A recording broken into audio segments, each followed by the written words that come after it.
Pernah kebayang nggak kalau barang-barang yang biasa banget ada di sekitar kita, yang ada di tas atau bahkan di meja kita sekarang, itu bisa jadi alat buat bela diri? Nah, hari ini kita bakal bongkar ide-ide yang cukup mengejutkan dari buku Panduan Bawah Tanah Prepper untuk Senjata Darurat karya Johnny Mayhem. Kedengarannya aneh ya, tapi menurut buku ini, ketiga benda tadi itu semuanya punya potensi jadi senjata. Oke, kita bakal coba selami lebih dalam perspektif yang unik dan ya bisa dibilang sedikit kontroversial ini buat lihat apa sih sebenarnya inti dari semua ini. Inti dari buku ini tuh sebenarnya simpel banget. Dalam situasi darurat yang maksa kita buat membela diri, lingkungan di sekitar kita itu penuh sama alat-alat yang bisa dipakai, tapi sering banget kita abaikan. Jadi, tujuan si penulis ini bukan buat bikin kita jadi paranoid ya. Tujuannya adalah buat ngubah cara kita melihat sesuatu, cara kita memandang lingkungan, supaya kita bisa ngelihat potensi pertahanan dari benda-benda yang kita lihat setiap hari. Tapi sebelum kita ngebahas contoh-contohnya, penulisnya ngejawab satu pertanyaan yang penting banget. Sebenarnya, pengetahuan kayak gini tuh buat siapa sih? Penulisnya berargumen kalau pengetahuan ini tuh bukan buat memancing kekerasan.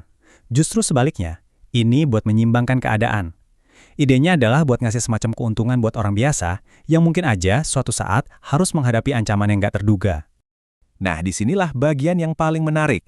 Bukannya langsung bahas teknik bertarung atau daftar senjata, sebagian besar isi buku ini malah fokus ke sesuatu yang jauh lebih fundamental. Kehati-hatian dan, yang paling penting, konsekuensi hukum. Buku ini benar-benar nekenin banget pentingnya kita paham definisi-definisi hukum kayak gini. Penulisnya juga ngingetin kalau definisi ini bisa beda-beda di tiap negara atau wilayah. Dan nggak tahu hukum itu nggak bisa dijadiin alasan. Jadi, ini poin paling krusialnya, peringatan keras langsung dari penulisnya sendiri. Ini bukan main-main. Peringatan ini tuh muncul di bagian awal-awal buku dan benar-benar ngasih nada yang serius banget ke seluruh isi panduan ini. Dan ini diulang-ulang terus loh. Ditekankan kalau ini sepenuhnya tanggung jawab pembaca buat riset dan paham hukum di tempat mereka tinggal, jauh sebelum kepikiran buat mencoba teknik-teknik ini. Oke, setelah kita paham fondasi hukumnya yang serius banget itu, sekarang kita geser ke strateginya. Buku ini ngebagi senjata darurat jadi dua kategori utama. Perbedaan ini penting banget. Ini ngegambarin bedanya antara cuma sekedar bereaksi pas kepepet sama berpikir jauh ke depan. Dan ini adalah konsep inti dari filosofi Prepper itu sendiri. Buat ngejelasin gimana caranya benda-benda ini bisa efektif, buku ini ngenalin satu konsep simpel dari bela diri. Prinsip Yawara. Gampangnya gini, coba bayangin deh gimana sepatu hak tinggi bisa musatin lebih banyak kekuatan ke satu titik kecil dibandingin sepatu sol datar. Nah, prinsipnya persis kayak gitu. Jadi gimana prinsip tadi kalau diterapin ke barang-barang yang mungkin aja ada di kantong atau tas kita sekarang? Buku ini ngasih banyak banget contoh, dan beberapa di antaranya mungkin bakal bikin kita kaget. Oke, contoh pertama yang paling populer, senter metal kecil.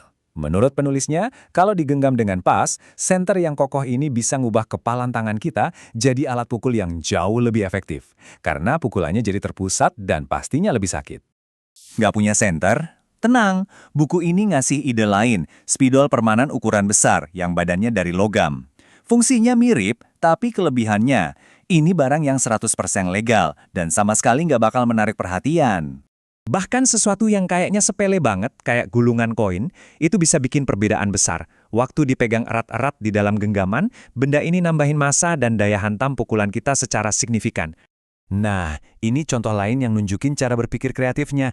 Gagang sisir yang bahannya kokoh. Ujungnya yang keras bisa dipakai buat musatin kekuatan, ngubah alat perawatan sehari-hari jadi pilihan terakhir buat pertahanan diri. Setelah lihat semua contoh tadi, gampang banget ya mikir kalau buku ini tuh cuma semacam katalog senjata darurat. Tapi ternyata pada akhirnya pesan utamanya itu jauh lebih dalam dari itu.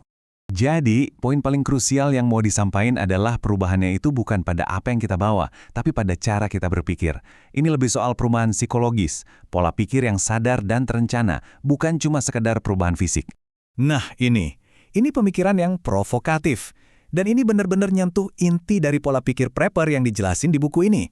Apakah dengan melihat potensi bahaya dan pertahanan di mana-mana, itu bikin kita jadi lebih aman, atau malah bikin kita jadi lebih cemas? Sebuah pertanyaan yang menarik buat direnungkan.